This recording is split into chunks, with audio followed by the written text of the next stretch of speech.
going to knock you down. Listen to me, many of you right now, life's got you up against the rope, and you got to do me a favor. Like, you can't give up. You can't give in. Pain is temporary. Pain is your friend. Pain is going to take you to the next level.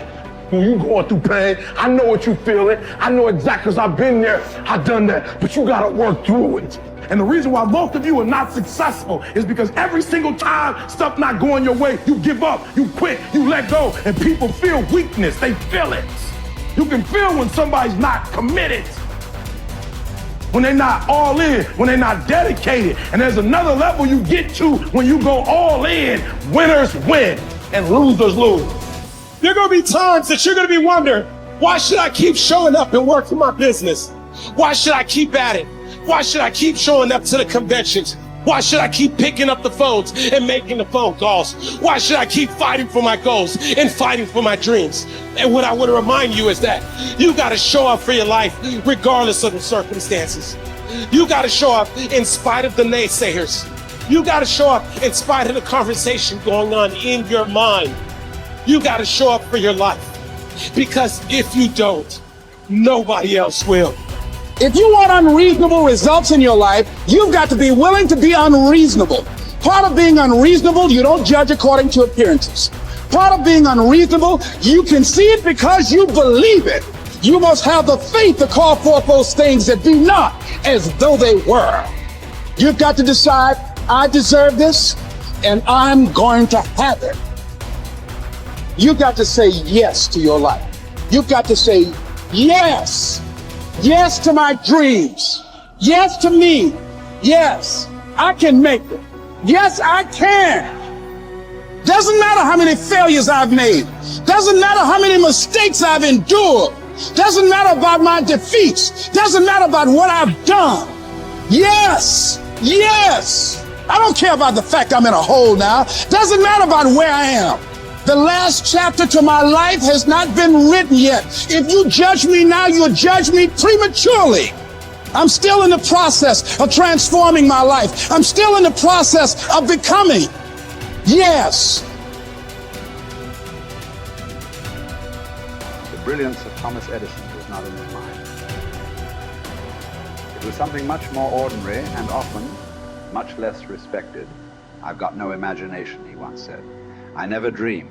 I've created nothing. If you're someone who doesn't like Edison, you might think that this is Edison admitting to stealing his inventions from other, more brilliant inventors, like Nikola Tesla. Not quite, but he did readily concede that most of the credit belonged to something other than his brain. The genius hangs around his laboratory day and night, Edison said. If anything happens, he's there to catch it. If he wasn't, it might happen just the same. Only it would never be his. What he's talking about is showing up. The incredible, underrated power of clocking in every day, putting your ass in the seat, and the luck this seems to inevitably produce. Edison lived in his laboratory and never missed a day. Like Gehrig, even when he was sick, when he was tired, or when visited by tragedy or disaster. The modern conveniences we can trace to his lab then owe far more to his body than his brain, to the compounding power of consistency rather than sheer brilliance. It wasn't about inspiration. It was about getting to work, show up and try. Get on the treadmill, pick up the violin, script out some sequence, reach out to some clients, read some reports, lift a couple weights, jog 1 mile, cross one thing off the to-do list, chase down a lead. It doesn't matter what it is. All aspects of our life benefit from this circumscribed kind of discipline. Just as long as you do something every day, that is the important thing. Show up. When you're tired, when you don't have to, even if you have an excuse, even if you're busy, even if you won't get recognized for it, even if it's been kicking your ass lately, once something is done, you can build on it. Once you get started, momentum can grow. When you show up, you can get lucky. Is this still hard? Yes. But the good news is that because it's hard, most people don't do it. They don't show up.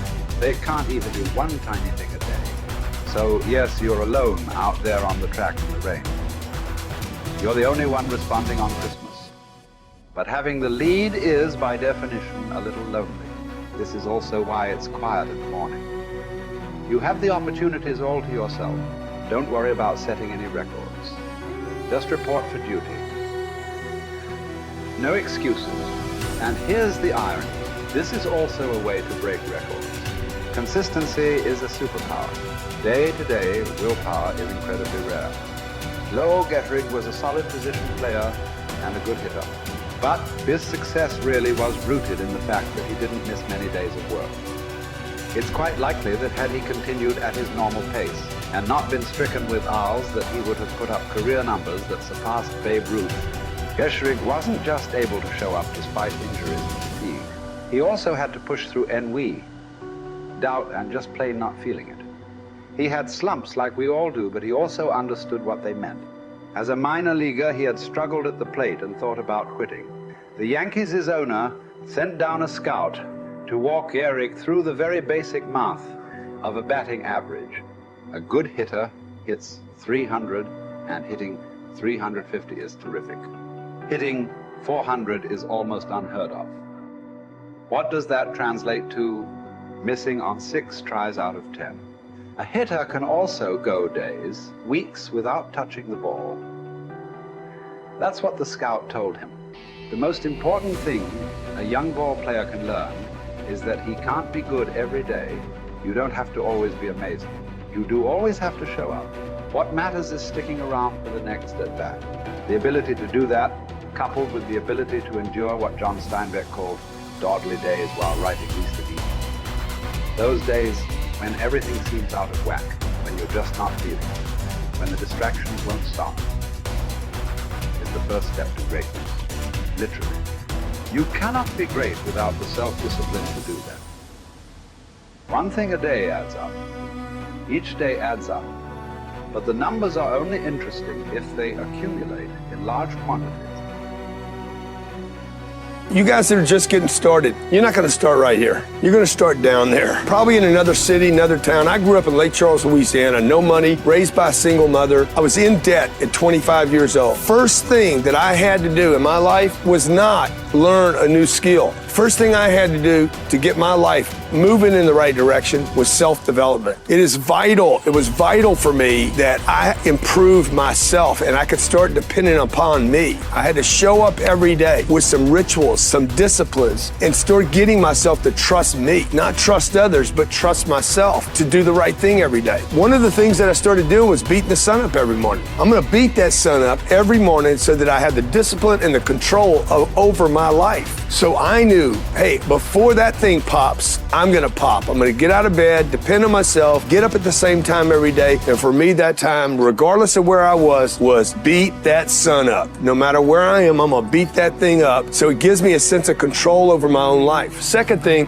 I had to start cleaning up my life and my friends and my environment. When I was younger, between 15 and 25, I was doing crazy stuff in my life. Wasting my weekends. I have the saying, weekends are for the weak.